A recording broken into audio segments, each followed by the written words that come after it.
The sound of a bird struggling through an awkward melody caught Harrison York's attention as he rode past the small adobe house on the edge of Gila City, Arizona, and when he slowed his horse to investigate, he discovered a woman sitting in the shade of a mesquite tree with a wooden cage beside her, whistling patiently to a young mockingbird that seemed determined to learn her tune.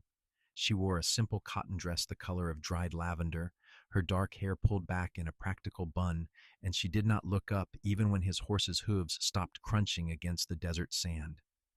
Harrison sat there for a long moment, watching her repeat the same four notes over and over, the bird tilting its head and chirping back something that almost resembled what she was teaching. "That is a peculiar way to spend an afternoon," Harrison finally said, his voice carrying easily in the dry October air of 1878. The woman looked up then, and Harrison found himself staring into eyes the color of strong coffee. She was perhaps 23 or 24, with a heart-shaped face that might have been called pretty, if not for the profound sadness that seemed to settle in her features like dust after a windstorm. She did not smile at his observation, only studied him with a frankness that made him shift slightly in his saddle.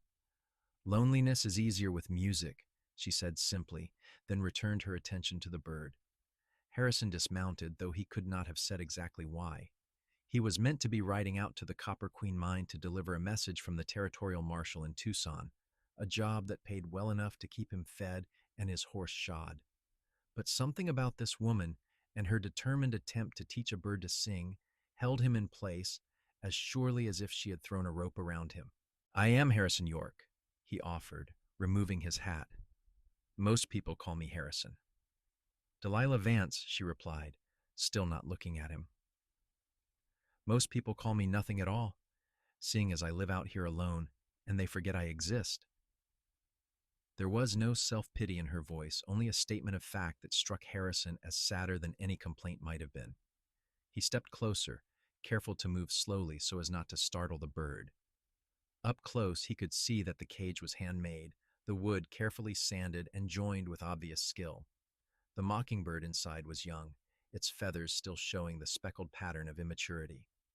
"Where did you find him?" Harrison asked. "Her," Delilah corrected. "I found her fallen from a nest after that storm we had 3 weeks back. Her wing was broken, but I set it with a splint made from ocotillo ribs. She can fly now, circles the whole inside of the cage, but I keep thinking she might want to know how to sing properly before I let her go. Mockingbirds are meant to sing." She whistled the four notes again, and the bird responded with something closer to the melody this time. Delilah's face softened almost imperceptibly, a hint of satisfaction crossing her features. "Why not just let her learn from other birds?" Harrison asked, genuinely curious now. "Because she might not find them," Delilah said, finally turning to look at him fully. "Because she might spend her whole life wandering the desert alone, not knowing how to call out to her own kind. Because being alone is one thing, but being alone and silent is something else entirely." Harrison felt those words settle into his chest with unexpected weight. He had spent the last 5 years drifting from town to town across the Arizona territory, taking odd jobs and avoiding anything that might tie him down. After his parents had died of typhoid fever in Kansas, he had sold their farm and headed west, telling himself he was seeking adventure. But standing here in the October sun, listening to this lonely woman explain why she was teaching a bird to sing, he realized he had been just as silent and solitary as that mockingbird, just as afraid of reaching out. "May I sit?" he asked. Delilah looked surprised, but nodded toward a rough wooden bench near the adobe wall of her house. Harrison settled onto it, his hat resting on his knee, and watched as she continued her patient lesson. The mockingbird was improving, finding the rhythm of the notes even if the pitch remained uncertain. Delilah did not try to fill the silence with conversation, and Harrison found himself grateful for that. Too many people felt compelled to chatter, to paper over every quiet moment with meaningless words. This woman seemed to understand that silence could be companionable rather than empty. After perhaps 20 minutes, Delilah stood and carefully covered the cage with a light cloth. "She needs to rest now," she explained. "Too much practice, and she gets frustrated." That seems wise, Harrison said. He knew he should be riding on, that the message in his saddlebag was expected before nightfall. But his feet seemed rooted to the ground. Delilah studied him with those dark, assessing eyes. You look hungry, she said finally. I have beans and cornbread inside if you want some. Harrison's stomach answered before he could speak, growling loudly enough that Delilah's lips twitched in what might have been the beginning of a smile. I would be grateful, he admitted. The inside of her adobe house was sparse but clean, the walls thick enough to keep out the worst of the desert heat. A small table stood near the window, 2 chairs tucked beneath it. Shelves lined one wall, holding preserves and dried goods, and a narrow bed occupied the far corner. Everything spoke of careful solitude, of a life built to accommodate only one person. Delilah moved efficiently, heating the beans on her small stove and slicing thick pieces of cornbread that she served with butter she must have bought from one of the neighboring ranches. Harrison ate gratefully, watching her as she nibbled at her own portion. She had long fingers, he noticed, calloused in a way that suggested she worked with her hands regularly. When he commented on the cage's craftsmanship, she nodded. My father was a carpenter in Tucson, she said. He taught me his trade before he died. I make furniture mostly, sell it to people in town when they need something. It keeps me fed. Is that why you live out here alone? Harrison asked, then immediately regretted the personal question. Forgive me, that is not my business. But Delilah did not seem offended.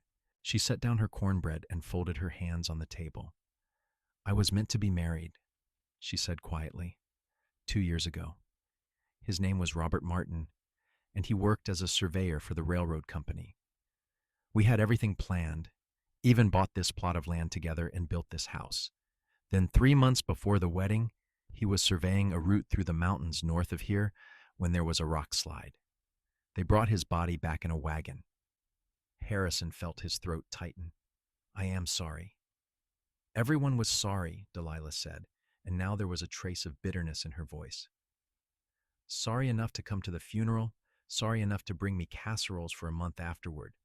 But then the sorriness faded, and people stopped knowing what to say to me. Robert's family wanted to buy back the land, said I should move back to Tucson and live with my aunt. But I had built this house with my own hands. I had sanded every board and mixed every batch of adobe.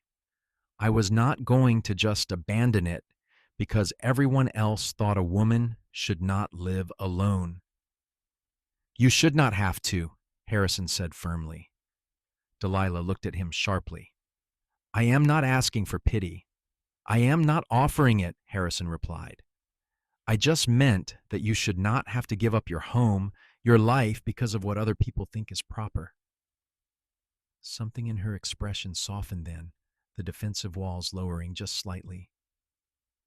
Thank you, she said simply. They finished eating in comfortable silence, and when Harrison finally stood to leave, he found himself reluctant to go. He looked out the window at where his horse stood waiting patiently in the shade, then back at Delilah. I will be coming back through Sheila City in 3 days, he said. Would it be acceptable if I stopped by to see how your mockingbird is progressing with her lessons? Delilah studied him for a long moment, and Harrison had the uncomfortable feeling she was seeing straight through to all his lonely, wandering years. But when she spoke, her voice was merely neutral. I suppose that would be acceptable, she said. The bird could probably use an audience. Harrison rode away, with a strange lightness in his chest, as if the message in his saddlebag weighed nothing at all. He completed his delivery at the Copper Queen mine before sunset, spent the night in a boarding house in nearby Clifton, and found himself counting the hours until he could reasonably head back to Gila City. The territorial marshal had another job for him, delivering legal papers to a ranch near the Mexican border, but that would only take a day. Harrison rode hard, completed the delivery, and found himself approaching Delilah's adobe house exactly 3 days after he had first heard the mockingbird's uncertain song. She was outside again, sitting in the same spot beneath the mesquite tree. But this time when the bird sang, the melody was recognizable, a clear four-note sequence that the mockingbird repeated twice in succession. Delilah was actually smiling, a real smile that transformed her entire face, making her beautiful in a way that struck Harrison like a physical blow. "She learned it," Delilah said as Harrison dismounted. There was genuine joy in her voice, the first real happiness he had heard from her. "She did," Harrison agreed, walking over to peer into the cage. The mockingbird hopped from perch to perch, clearly proud of herself, and sang the sequence again. "I started teaching her a new melody this morning," Delilah said. "Something a bit more complex. I figure if she is going to survive out there, she should have a full repertoire." Harrison found himself grinning. "You are planning to send her out as the most educated mockingbird in Arizona territory." "Exactly," Delilah said, and this time when she looked at him, there was warmth in those dark eyes. "Would you like to help? I could use someone to whistle the second part while I do the first. She will learn faster if she hears harmonies." Harrison had never been asked to help teach a bird to sing before, but he found himself settling onto the bench as if this were the most natural thing in the world. Delilah taught him the melody she had in mind, a longer sequence that reminded Harrison of a song his mother used to sing while baking bread. They practiced together first, finding the rhythm, and then began whistling to the mockingbird in turns.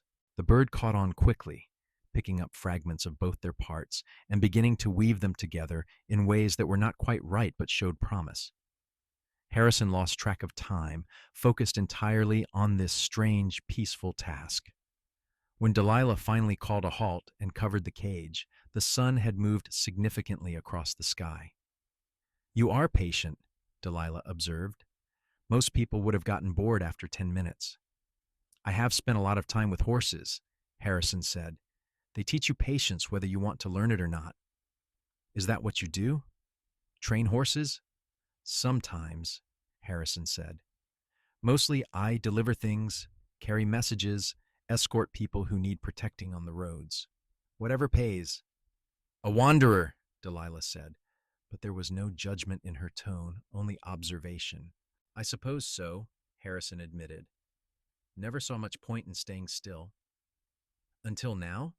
Delilah asked, and there was something almost hopeful in the question that made Harrison's heart beat faster. "Until now," he agreed quietly. That evening, Delilah invited him to stay for supper, and Harrison found himself helping her prepare the meal, cutting vegetables while she worked on a pot of stew. They talked about small things, safe things, the weather and the politics of the territory, and whether the railroad would ever really make it all the way through to Gila City.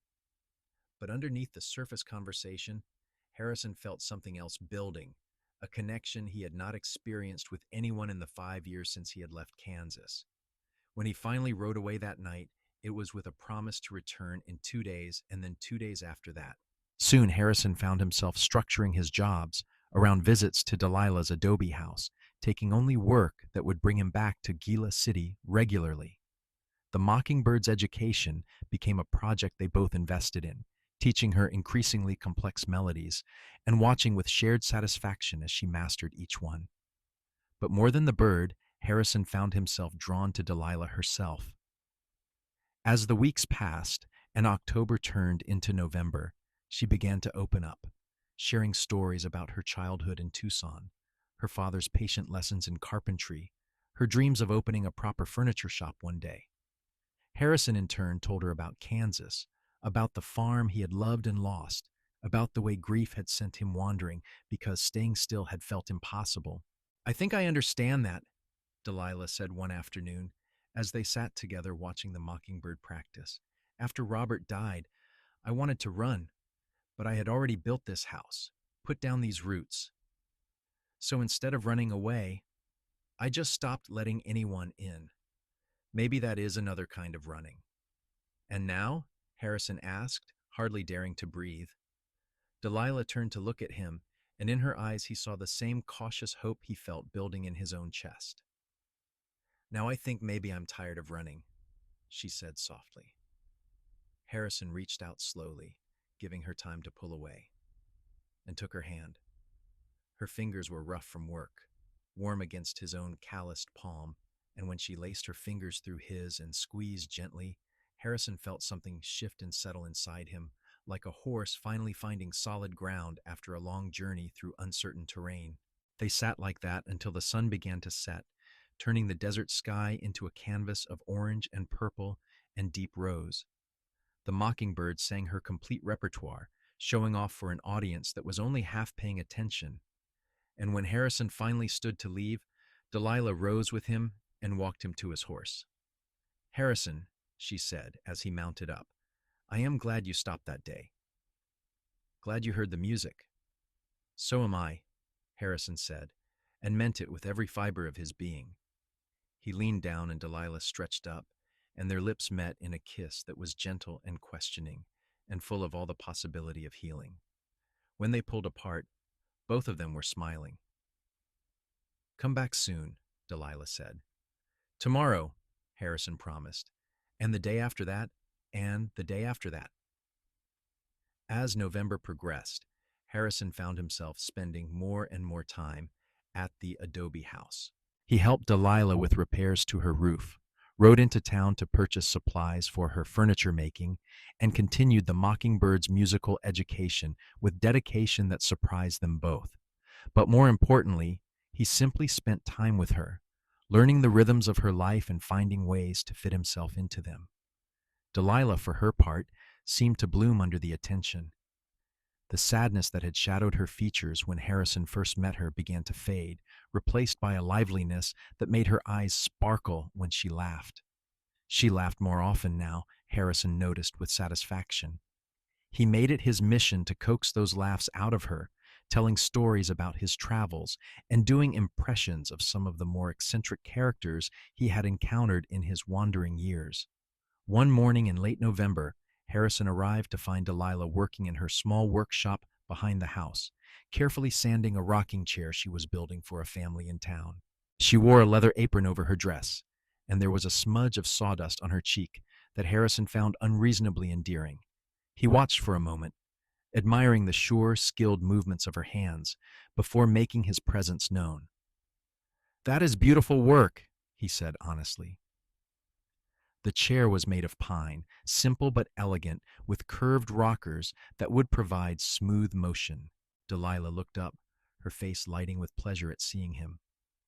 "Thank you. The Hendersons are expecting their third child in January, and Mrs. Henderson particularly requested a rocking chair. I want it to be perfect for her." Harrison stepped into the workshop, ducking slightly to clear the low doorway. "May I help? Do you know anything about furniture making?" "Not much," Harrison admitted, "but I can follow instructions, and I have steady hands." Delilah considered, then handed him a piece of sandpaper. "Here, work on smoothing the armrests. They need to be absolutely smooth so there is no risk of splinters when Mrs. Henderson is holding the baby." They worked together in companionable silence, broken only by the occasional question from Harrison about technique. He found the work soothing, the repetitive motion of sanding meditative in its own way. After an hour or so, Delilah declared a break, and they went inside for water and the sugar cookies she had baked the day before. "I have been thinking," Harrison said carefully as they sat at her kitchen table, "about staying in Gila City permanently." Delilah set down her cookie, her expression suddenly very still. "What do you mean?" "I mean, I am tired of wandering," Harrison said. I have been taking every job that comes my way for 5 years, telling myself I was seeing the world, having adventures, but the truth is I was just running away from grief, from the memory of loss. And then I met you, and suddenly staying in one place does not seem frightening anymore. It seems like exactly what I want." "Harrison," Delilah said, and her voice was thick with emotion, "you should not change your whole life for me. We have only known each other 2 months." "I am not changing my life for you," Harrison said, reaching across the table to take her hand. "I am changing it for me. Because what I have been doing, the way I have been living, it was not really living at all. It was just existing, moving from place to place without purpose. You reminded me what it feels like to have a reason to wake up in the morning, to look forward to tomorrow, And yes, you are a big part of that reason. But it is more than just you. It is this place, this town. The idea of building something lasting instead of always being temporary. Tears were streaming down Delilah's face now, but she was smiling through them. I have been so afraid, she whispered. Afraid of letting myself care about you because what if something happened? What if I lost you the way I lost Robert? I did not think I could survive that kind of pain again. Harrison stood and circled the table, pulling her up into his arms. She came willingly, burying her face against his chest as he held her tightly. I cannot promise that nothing will ever happen to me, he said into her hair. Nobody can promise that, but I can promise that I will do everything in my power to stay alive and safe because I have finally found something worth staying alive for. Delilah pulled back to look up at him, her face wet with tears but radiant with hope. I love you, she said simply. I think I started falling in love with you the moment you asked about the bird, the moment you understood why I needed to teach her to sing. I love you too, Harrison said, and kissed her with all the tenderness and passion he had been holding back for weeks. When they finally broke apart, both breathless, he rested his forehead against hers. Marry me, he said. Not today, not even soon if you are not ready, but someday, when you can imagine it without being afraid. Marry me, and let me spend the rest of my life proving that love does not always end in loss. Yes, Delilah said, laughing and crying at the same time. Yes, someday soon. Yes to all of it. They held each other in the small adobe house, while the November sun streamed through the windows, and outside the mockingbirds sang her complete repertoire, a symphony of joy that seemed to celebrate their happiness. The next few weeks passed in a blur of planning and preparation. Harrison took a job as a deputy with the Gila City Marshal, a position that would provide steady income and keep him close to town. The marshal, an older man named Eugene Porter, seemed relieved to have help, as Gila City was growing rapidly with the expansion of nearby copper mines and needed more law enforcement presence. Meanwhile, Delilah finished the rocking chair for the Hendersons and began work on a dining table for another family. Harrison helped in her workshop whenever his deputy duties allowed, and slowly he learned the basics of furniture making under her patient instruction. He discovered he had an aptitude for it, his steady hands and attention to detail serving him well. In mid-December, they decided the Mockingbird was ready to be released. She had mastered a dozen different melodies and had even begun improvising her own variations, combining elements from different songs in creative ways. On a clear, cool morning, Harrison and Delilah carried the cage out into the desert, far enough from town that the bird would not be confused by human noise. Are you ready? Delilah asked, her hand on the cage door. Are you? Harrison countered gently, knowing this was harder for her than she was letting on. The bird had been her companion through lonely months, her project, and her purpose. Delilah took a deep breath and nodded. Yes, she deserves to fly free and find her own kind. That was always the plan. Together they opened the cage door. For a moment, the mockingbird just sat there, tilting her head at the open space before her. Then with a joyful burst of song, she launched herself into the air. They watched as she circled overhead once, twice, 3 times, singing all the while. Then she flew off toward a stand of cottonwoods near a distant wash, and they lost sight of her. Do you think she will be all right? Delilah asked, leaning into Harrison's side as his arm came around her shoulders. I think she will be magnificent, Harrison said. You gave her all the tools she needs to thrive. Now she just has to use them. Like us, Delilah said softly. Like us, Harrison agreed. They stood there for a while longer, listening to the sounds of the desert waking up around them. In the distance, they could hear the mockingbird still singing, and the sound made them both smile. Christmas came, and Harrison spent it at Delilah's house, bringing gifts he had carefully chosen during trips into Tucson. A set of fine chisels for her woodworking, a warm shawl in deep blue, and a small wooden box he had made himself under her surreptitious instruction, inlaid with a pattern of mesquite and pine that formed a desert scene. Delilah cried when she opened it, touching the smooth wood with gentle fingers. "It is perfect," she said. "Harrison, this is beautiful. You made this?" "With a lot of help and several mistakes," Harrison admitted. "But yes, I wanted you to have something made by my hands the way you have given me so much made by yours." Her gifts to him were equally thoughtful.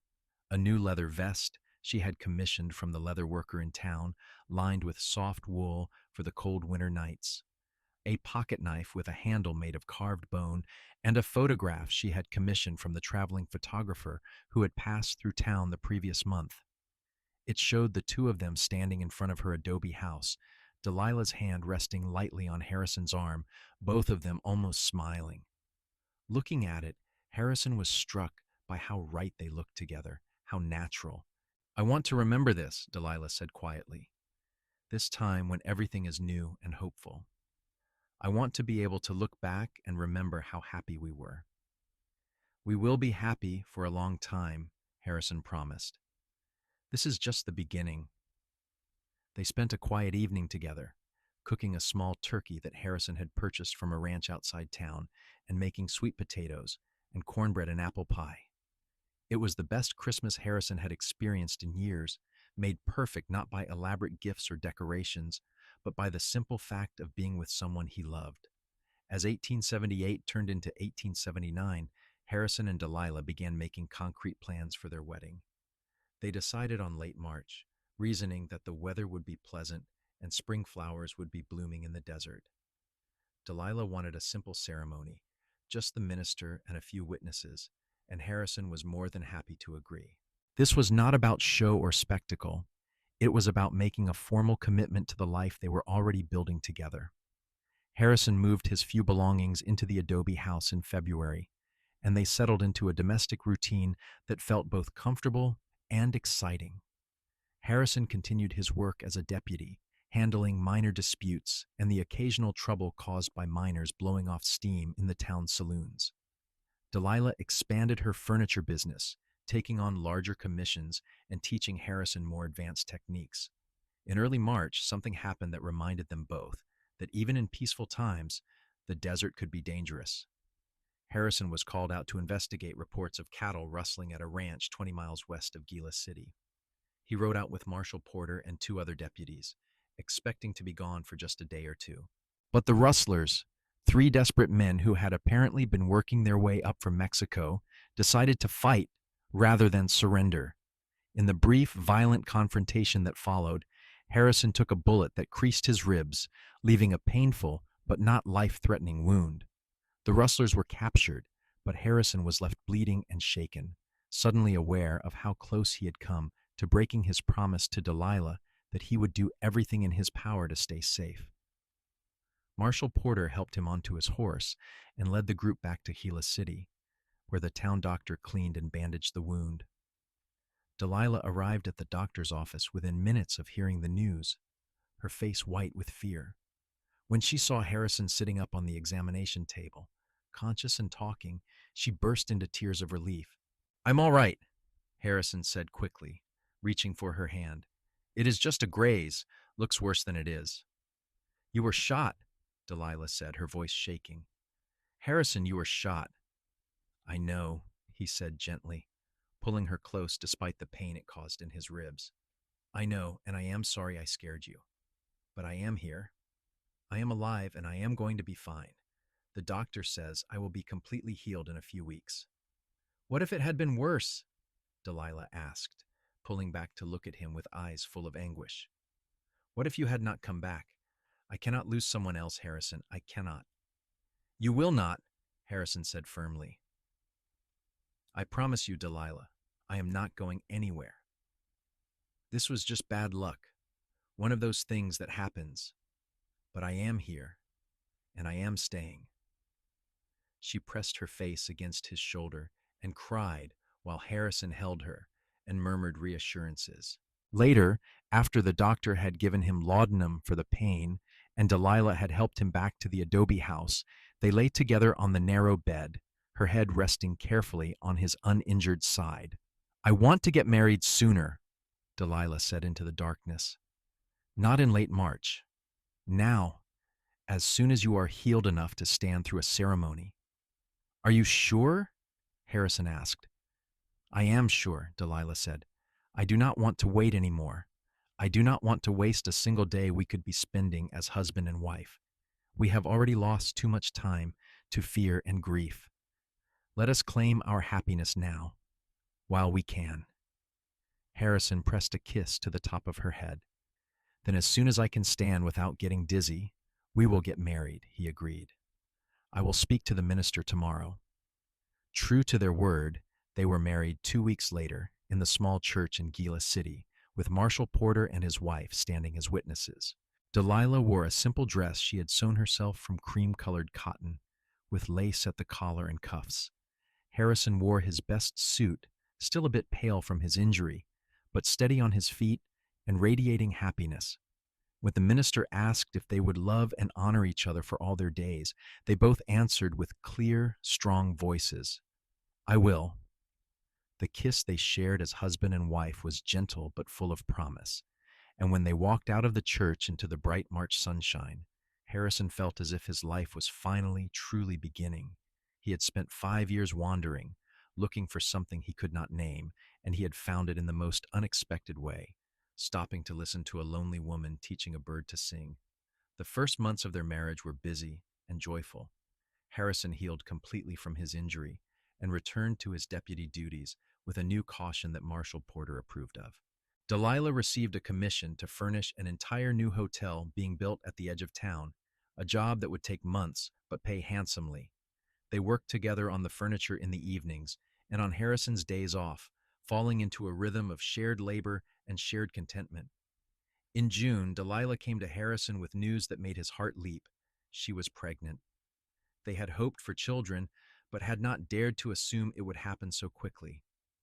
Harrison picked her up and spun her around carefully, mindful of her condition, before setting her down and kissing her thoroughly.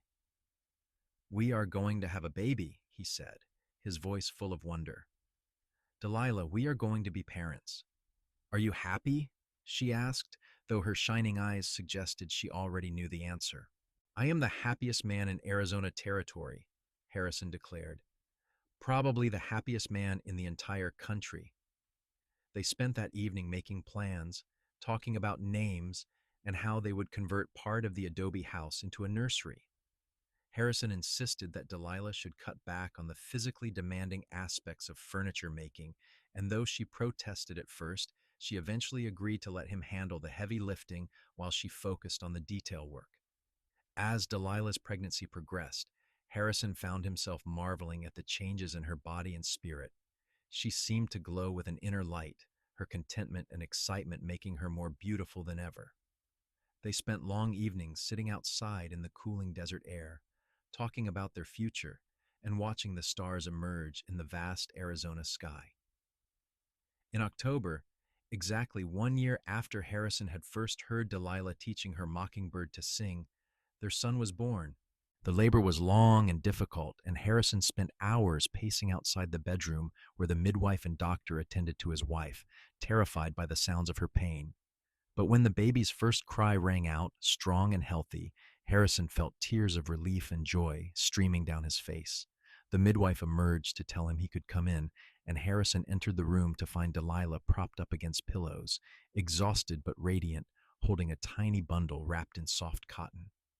She looked up as he approached, and the expression on her face was one of such profound love and happiness that Harrison felt his throat close with emotion. "Meet your son," Delilah said softly, tilting the bundle so Harrison could see the tiny red face, the miniature fists waving in the air. "Meet Henry." They had chosen the name together, wanting something solid and traditional that would serve the boy well throughout his life. Harrison reached out with one finger to touch his son's cheek, marveling at the impossibly soft skin, the perfect tiny features. "Hello, Henry," Harrison whispered. "I am your father. I am going to do my best by you, I promise." The baby made a soft, snuffling sound, and Harrison looked up at Delilah with tears still wet on his face. "Thank you," he said. "Thank you for him, for this, for giving me a family again." "We gave this to each other," Delilah said. "You gave me back my life, Harrison. You reminded me that I could love again without being destroyed by fear. And now we have Henry, and we have this wonderful life we are building together. That is what you gave me." Harrison carefully sat on the edge of the bed, and Delilah shifted so he could put his arm around her shoulders. Together they looked down at their sleeping son, feeling the weight of responsibility and possibility that came with new parenthood. The weeks that followed were exhausting, but wonderful.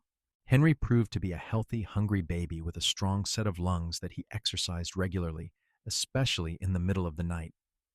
Harrison and Delilah took turns walking him around the adobe house, soothing his cries and marveling at every tiny change in his development. Harrison found that his deputy work became even more important now that he had a family to support, but he made sure to be home every evening to help with the baby and spend time with his wife.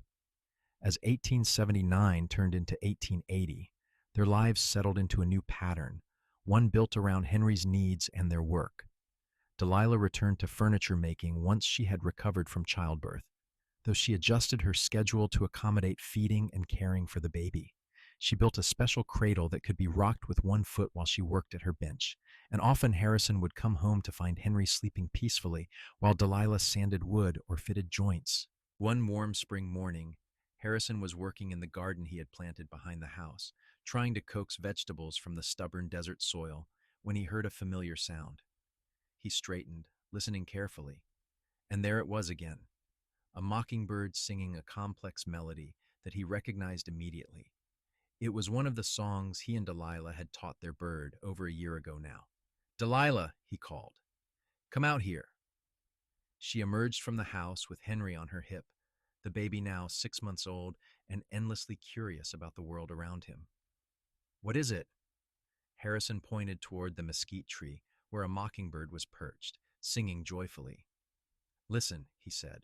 They stood together, listening to the familiar melody, and Delilah's face broke into a huge smile. "Do you think it is her?" she asked. "Our mockingbird?"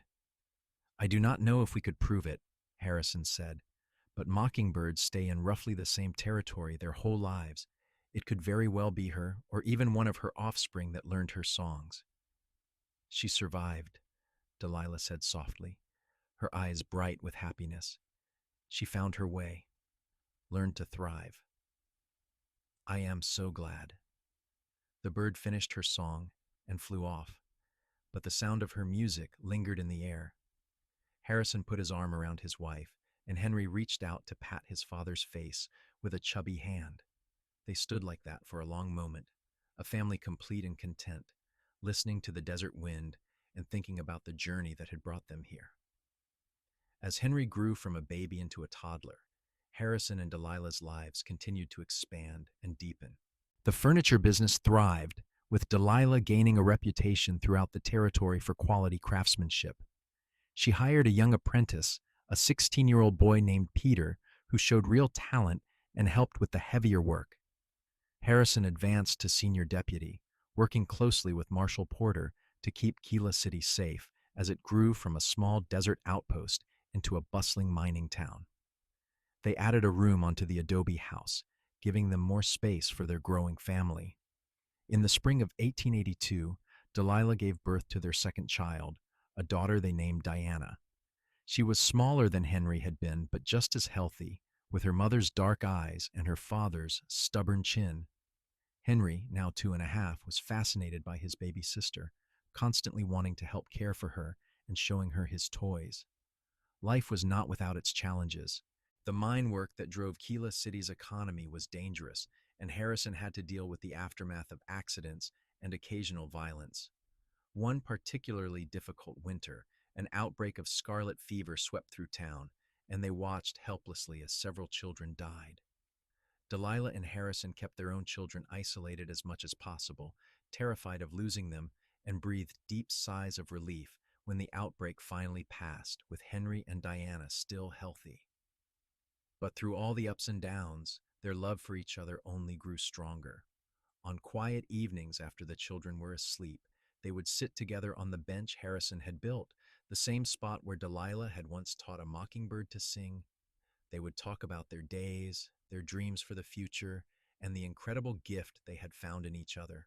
"Do you ever regret it?" Delilah asked one evening, as they watched the sunset paint the desert in shades of gold and crimson.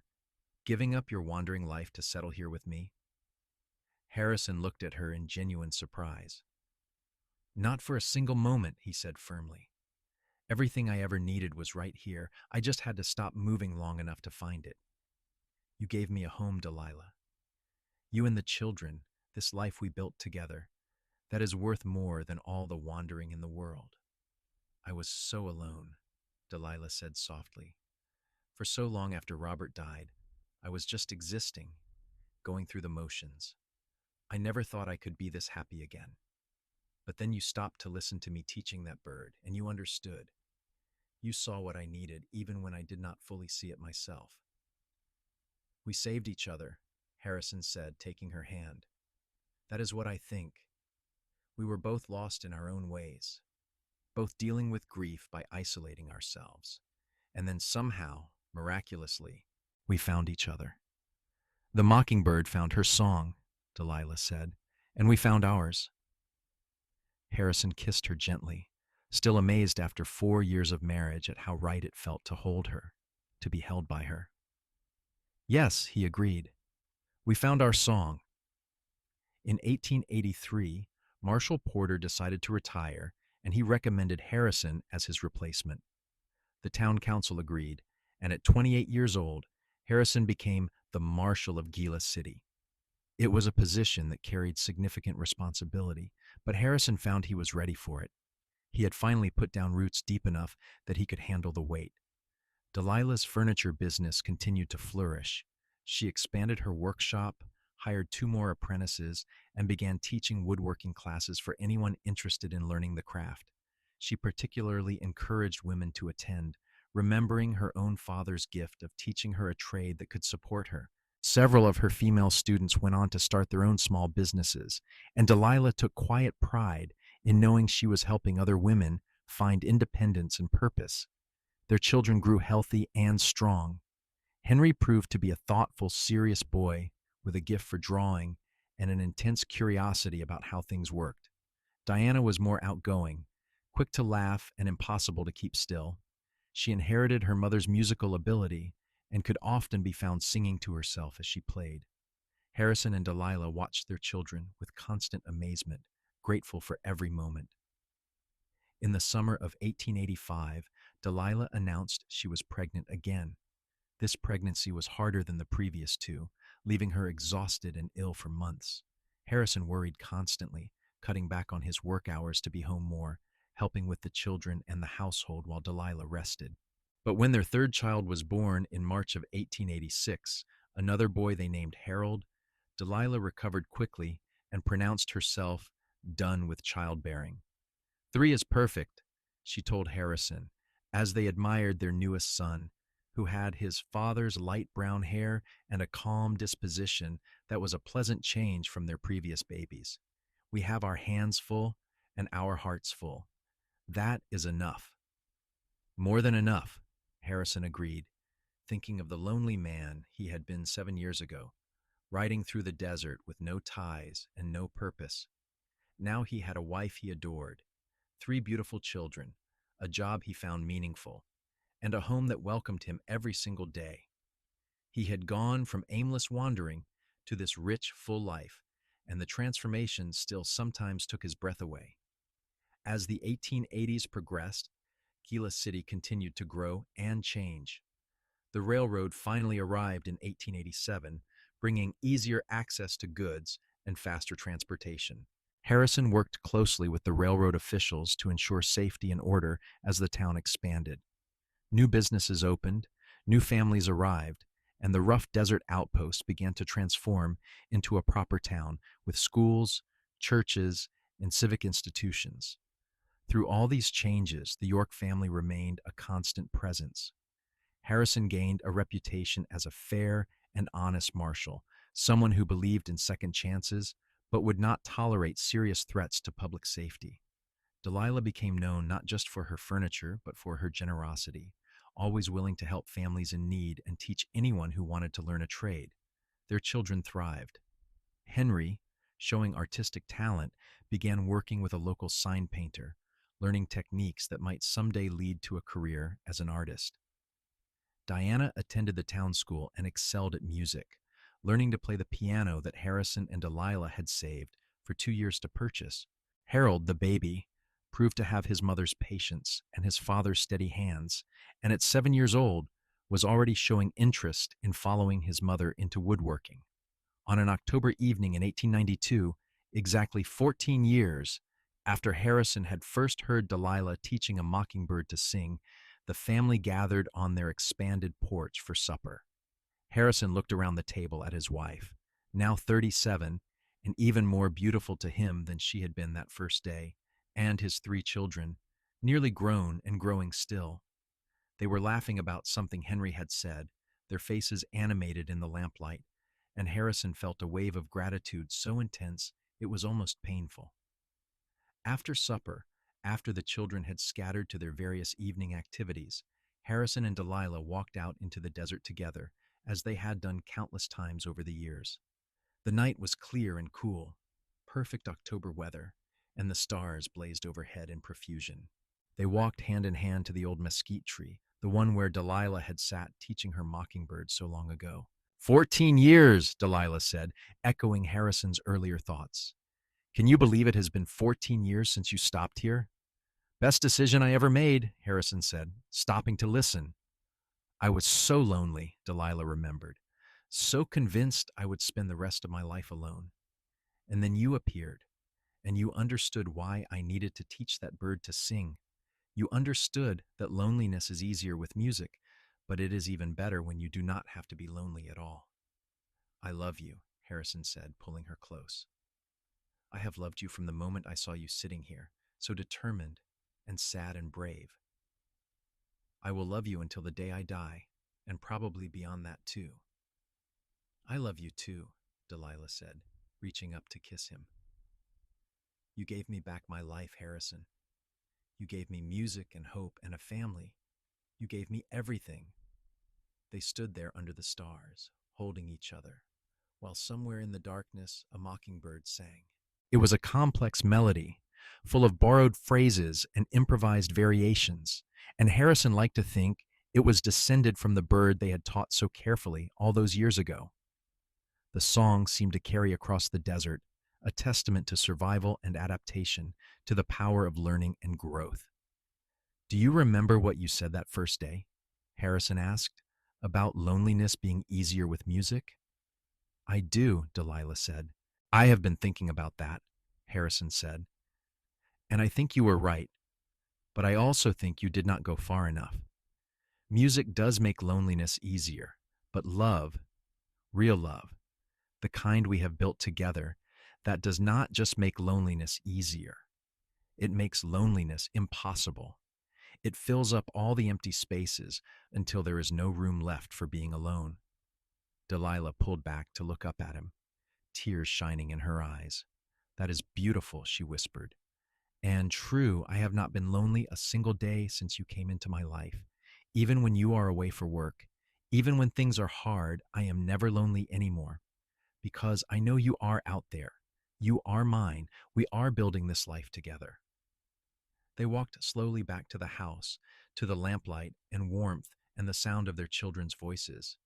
Henry was reading to Harold, something about ancient Rome that had captured his imagination.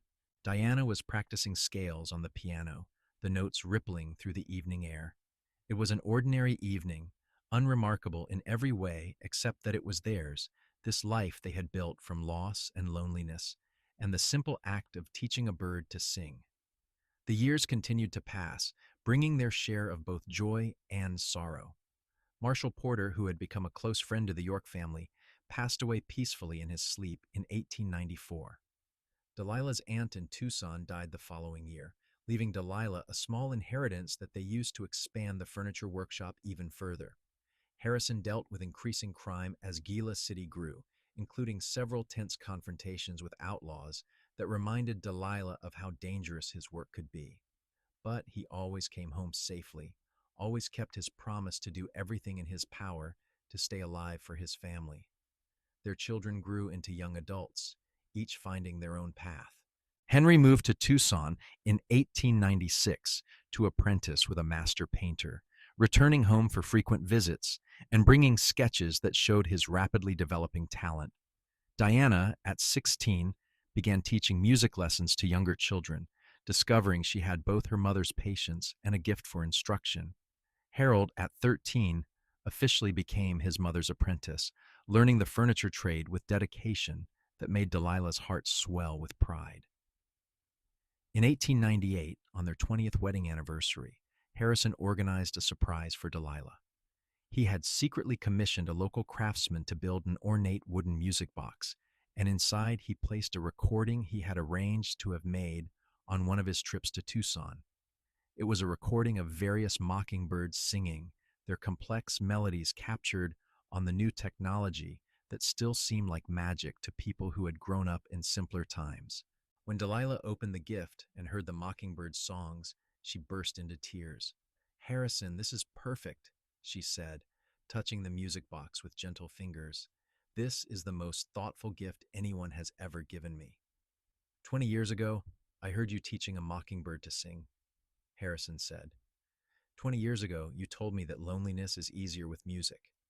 That moment changed my entire life, changed me from a lonely wanderer into a man with a home and a family and a purpose. I wanted you to always be able to hear that music, to remember what we built from that moment.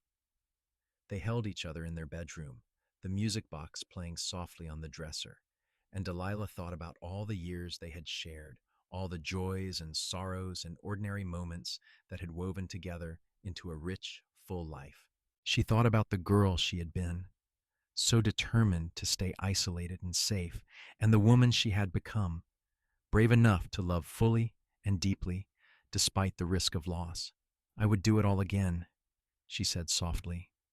"Every moment, every choice, everything that led me to you. I would do it all exactly the same." "So would I," Harrison said, and kissed her with all the tenderness of 2 decades of partnership and love. As the 19th century drew to a close and the 20th began, the York family continued to thrive. Gila City had transformed from a rough mining town into a proper city, with electric lights arriving in 1900 and talk of paving the main streets. Harrison, now a respected elder statesman of law enforcement, began training a younger deputy to eventually take over his position. Delilah's furniture business had become one of the most successful in southern Arizona, with pieces being shipped as far as California and New Mexico. Henry returned from Tucson in 1901 with a wife, a sweet-faced young woman named Margaret, who was also an artist. They settled in Gila City, where Henry opened a studio and began taking commissions for portraits and landscapes. Diana married in 1903 to a school teacher named William Thompson, and they built a house just a mile from the York homestead. Harold continued working with his mother, his skill now rivaling her own, and at 20 he was already being courted by the daughter of one of Gila City's most prominent merchants. Harrison and Delilah became grandparents for the first time in 1902, when Henry and Margaret had a daughter they named Rose. More grandchildren followed over the next few years, and Harrison discovered that being a grandfather was almost as wonderful as being a father. He loved spoiling the little ones, teaching them to ride and telling them stories about the old days, when Gila City had been just a handful of adobe buildings scattered across the desert. On a warm spring evening in 1905, Harrison and Delilah sat together on their porch, watching the sunset as they had done thousands of times before. They were both in their 50s now, their hair showing gray and their bodies carrying the wear of hard work and many years. But when they looked at each other, they still saw the young people who had fallen in love over a mockingbird's education, still felt the same deep connection that had drawn them together. "Do you ever think about that bird?" Harrison asked suddenly. "The one you were teaching when I met you?" "All the time," Delilah admitted. I wonder if she lived a long life, if her descendants are still out there somewhere singing the songs we taught her. I like to think they are, that we left something lasting in the world beyond just our children and grandchildren. We left a lot of lasting things, Harrison said. The furniture you built that will outlast us both. The people whose lives you changed by teaching them your trade. The town I helped keep safe so it could grow and prosper. And most of all, we left the example of two lonely people who found each other and built something beautiful from their shared pain. That might be the most important legacy of all, Delilah agreed. Showing people that loss does not have to be the end of the story, that you can grieve deeply and still open your heart to new love. A mockingbird began singing in the mesquite tree, and they both fell silent, listening. The bird ran through an impressive repertoire of songs, including several that sounded suspiciously like the melodies they had taught so many years ago. When it finished and flew away into the gathering dusk, Delilah reached for Harrison's hand. "Thank you," she said simply. "For what?" "For stopping that day," Delilah said. "For being curious enough and kind enough to ask about the bird. For seeing past my loneliness to the person I could become if I let myself love again. For giving me 27 years of happiness and counting. Thank you for teaching me what it means to have a home," Harrison replied. "For showing me that staying in one place can be the greatest adventure of all when you are with the right person. For giving me a family and a purpose and a reason to wake up grateful every single morning." They sat together as the stars emerged, holding hands and listening to the desert sounds they had come to know so well. Inside the house, they could hear Harold moving around, likely working on some woodworking project even at this late hour. In houses nearby, their other children were putting their own children to bed, continuing the cycles of love and family that Harrison and Delilah had started. The mockingbirds continued to sing in the darkness, their melodies complex and beautiful, carrying across the desert as they had for millennia. And in that moment, sitting on the porch of the adobe house they had built and expanded and filled with love, Harrison and Delilah York knew that they had found exactly what they were meant to find, each other, and in finding each other, themselves. The years continued to pass gently after that perfect evening. Harrison retired from his position as marshal in 1907, turning over the badge to a capable younger man and spending his time helping Delilah in the workshop, playing with his grandchildren and serving on the town council. Delilah gradually handed over more of the furniture business to Harold, who had married his merchant's daughter and proved to be an excellent businessman as well as a skilled craftsman. They took to traveling together, something they had never had much chance to do during their busier years. They visited Tucson and Phoenix, took a train trip to San Francisco, where they marveled at the ocean, and even ventured as far as Kansas so Harrison could show Delilah the land where he had grown up. Standing on the plot where his parents' farm had been, now owned by other people with other dreams, Harrison felt no regret. His life had moved on, moved forward, and brought him to better things than he could have ever imagined. By 1912, they had 7 grandchildren ranging in age from 10 to infant, and their adobe house had become the center of family gatherings. Every Sunday, children and grandchildren would converge for dinner, filling the expanded house with noise and laughter and the beautiful chaos of a large, loving family. Harrison would sit at the head of the table, Delilah at his side, and they would look around at all the lives they had helped create, all the love that had multiplied from the seed they had planted with their own marriage. One October evening in 1914, exactly 36 years after Harrison had first stopped to listen to a woman teaching a mockingbird to sing, they walked out to the mesquite tree once more. They were both 60 now, still healthy and active, but aware of their mortality in a way they had not been when they were young. Harrison's knees ached from decades of riding and walking the dusty streets of Gila City. Delilah's hands bore the marks of a lifetime of woodworking, scarred and calloused, but still steady. They stood under the tree in comfortable silence, listening to the desert night. The mockingbirds were singing, as they always seemed to be in this spot, and the melodies were so complex and beautiful that Delilah felt tears prick her eyes. 36 years, Harrison said softly. More than half our lives spent together. The best half, Delilah said firmly. Everything before you was just preparation, just learning what I needed to learn so I could appreciate what we have. I wish I could promise you another 36 years, Harrison said, pulling her close. But whatever time we have left, whether it is 36 days or 36 years, I promise to love you with everything I am. That is all I have ever wanted, Delilah said. Your love given freely and fully. Everything else, all the wonderful things we have built together, those are just bonuses. The real gift was always just you, choosing me, choosing us. They kissed there under the stars, two people who had found each other in the wilderness and built a life that would echo through generations.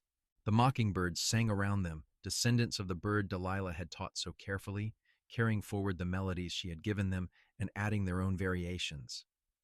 It was a perfect metaphor, Harrison thought, for what he and Delilah had done. Taken the broken pieces of their earlier lives, taught themselves new songs, and created something that would outlast them both.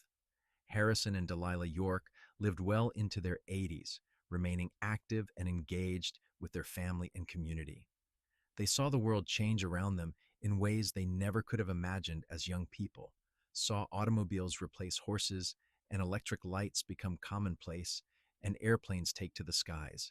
But through all the changes, their love remained constant, a fixed point in an evolving world. When Delilah passed away peacefully in her sleep in 1926 at the age of 71, Harrison was devastated but not broken. He had had 47 years with the woman he loved, had built a family and a legacy that would continue long after they were both gone. He lived another 3 years, spending them with his children and grandchildren and great-grandchildren, telling stories about the early days of Gila City and about the remarkable woman who had taught him what it meant to truly live. On his own deathbed in 1929, surrounded by family, Harrison's last words were about that October day in 1878. I heard music, he whispered to his children. I heard a mockingbird learning to sing, and I stopped to listen. That one decision gave me everything. Remember that. Remember to stop and listen when the world offers you something beautiful. And his children did remember. They told the story to their own children and grandchildren about how their father had been a lonely wanderer who stopped to investigate a bird's song and found love instead. About how their mother had been teaching a mockingbird to sing because loneliness is easier with music, but she had found something even better than music. She had found partnership, companionship, and a love that lasted through decades of joy and sorrow and ordinary miracles. The adobe house stood for many more years, eventually becoming a historical landmark in Gila City. The furniture Delilah had made was treasured by collectors, pieces of Arizona history crafted with skill and love. But more than any physical legacy, Harrison and Delilah left behind the example of their lives, two broken people who had healed each other, who had chosen love over fear and connection over isolation.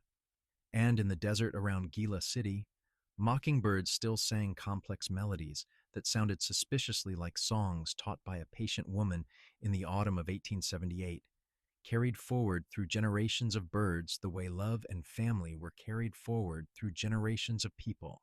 The music continued, persistent and beautiful, a reminder that loneliness might be easier with music, but it was better still to find someone to sing with, someone to harmonize with through all the days of a well-lived life. That was the legacy of Harrison and Delilah York, a reminder that sometimes the most important journeys begin not with grand plans, but with simple curiosity, not with desperate searching, but with the willingness to stop and listen when the world offers something worth hearing. They had stopped to listen to a mockingbird learning to sing, and in that moment of attention and care, they had found everything they never knew they needed.